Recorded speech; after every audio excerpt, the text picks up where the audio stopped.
Hello viewers, আসসালামু আলাইকুম। নতুন আরেকটি ভিডিওতে আপনাদের সবাইকে স্বাগতম। আমাদের আজকের ভিডিওটি হলো খাঁচায় কবুতর পালন পদ্ধতি। কিভাবে আপনারা সঠিক নিয়মে খাঁচায় কবুতর পালন করবেন সেই সম্পর্কে আজকে আমরা এই ভিডিওতে আলোচনা করব। ভিডিও শুরু করার আগে আপনাদের কাছে ছোট্ট একটা রিকোয়েস্ট থাকবে, যারা আমাদের চ্যানেলে নতুন আছেন চ্যানেলটা সাবস্ক্রাইব করে দিয়ে আমাদের পাশেই থাকবেন। তো চলুন আমাদের আজকের ভিডিও শুরু করা যাক। খাঁচায় সাধারণত ফেন্সি কবুতর, গিরিবাজ কবুতর পালন করা হয়। আপনারা চাইলে খাঁচায় দেশি কবুতরও পালন করতে পারেন, কিন্তু দেশি কবুতরটা ছেড়ে পালন করাই ভালো। খাঁচায় কবুতর পালন করার জন্য সর্বপ্রথম খাঁচা ক্রয় করতে হবে। খাঁচা কি সাইজের খাঁচা আপনারা কিনবেন? যদি আপনারা দেশি কবুতর বা গিরিবাজ কবুতর পালন করেন তাহলে অবশ্যই, আর যদি আপনারা ফেন্সি কবুতর পালন করেন সেক্ষেত্রে আপনারা 24x24 খাঁচা ক্রয় করবেন।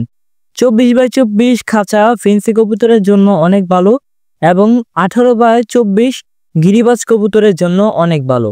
খাঁচা ক্রয়ের পর আপনারা কবুতরকে যে রুমে কবুতরের খাঁচাটা রাখবেন ওই রুমটা কবুতরকে চেনাবেন। এখন অনেকের প্রশ্ন থাকতে পারে, যদি খাঁচা কবুতর পালন করি তাহলে কেন কবুতরের যে রুমে রাখবো ওই রুমটা কেন চেনাবো? কারণ আপনি খাঁচায় কবুতর পালন করবেন ঠিকই, কিন্তু মাঝে মধ্যে খাঁচা থেকে কবুতর ছাড়তে হবে।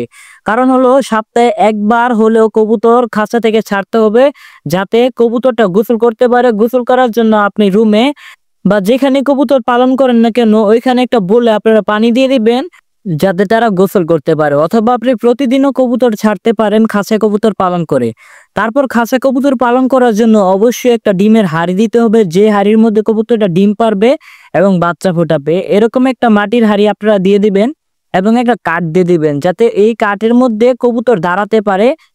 এবং কাঠের যদি না দেন তাহলে কিন্তু কবুতর দাঁড়াতে পারবে না, তাই অবশ্যই একটা কাঠ দিয়ে দিবেন। কাঠ না দিলে কিন্তু কবুতর দাঁড়াতে সমস্যা হবে। তারপর অবশ্যই আপনাদেরকে কবুতরকে 2 বেলা খাবার দিতে হবে। তো অনেকে খাঁচার মধ্যে সবসময় খাবার দিয়ে রাখে।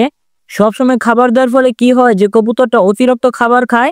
কবুতরটা অতিরিক্ত খাবার খাওয়ার ফলে একসময় কবুতরটা মোটা হয়ে যায়, কবুতরের শরীরে চর্বি হয়ে যায় এবং একসময় কবুতরটা বাঞ্ঝা হয়ে যায়। বাঞ্ঝা হলে কিন্তু কবুতর ডিম পাড়া বন্ধ করে দেয়। তাই অবশ্যই আপনারা 2 বেলা খাবার দিবেন। সকালে খাবার দিবেন, আপনারা খাবারের পাত্রতে সকালবেলা খাবার দিবেন। খাবার দেওয়ার পর খাবার খাওয়া শেষ হলে পাত্রটা সরিয়ে নেবেন এবং একটা পানির পাত্র দিবেন, যে পাত্রতে পানি দিয়ে রাখবেন, এবং পানি খাওয়া শেষ হলে পানির পাত্রটাও সরিয়ে রাখবেন বা পানির পাত্রটা রেখেও দিতে পারেন।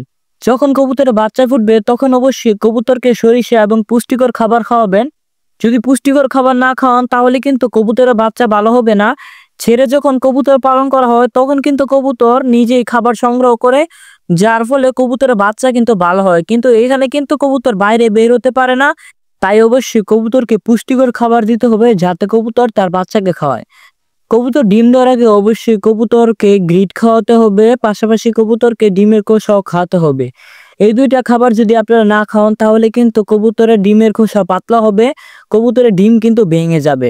যখন ছেড়ে কবুতর পালন করা হয় তখন কিন্তু কবুতর নিজেই খাবার সংগ্রহ করে খায়, যার ফলে কবুতরের ডিম কিন্তু অনেক ভালো হয়। তাই আপনারা অবশ্যই খাঁচা কবুতর পালন করলে গ্রিট খাওয়াবেন, ডিমের খোসা খাওয়াবেন। যখন কবুতর বাচ্চা দিবে তখন অবশ্যই খাঁচার মধ্যে খাবার সবসময় দিয়ে রাখবেন, যাতে তারা সবসময় খাবার খায় এবং তাদের বাচ্চাকে খাওয়ায়। তারা যদি খাবার বেশি করে না খাওয়ায় তাহলে কিন্তু তাদের বাচ্চা বড় হবে না। তাই খাঁচার মধ্যে সবসময় খাবার দিয়ে রাখবেন যখন কবুতরের বাচ্চা থাকবে। তো ভিউয়ার্স, আমাদের আজকের ভিডিওটি এ পর্যন্তই। যদি ভিডিওটি ভালো লেগে থাকে এই ভিডিওটিতে অবশ্যই একটি লাইক দিবেন। ভিডিওটিতে একটি লাইক দিয়ে চ্যানেলটা সাবস্ক্রাইব করে আমাদের পাশেই থাকবেন। দেখা হচ্ছে আমাদের পরবর্তী ভিডিওতে। আজকের জন্য বিদায় নিচ্ছি। আল্লাহ হাফেজ।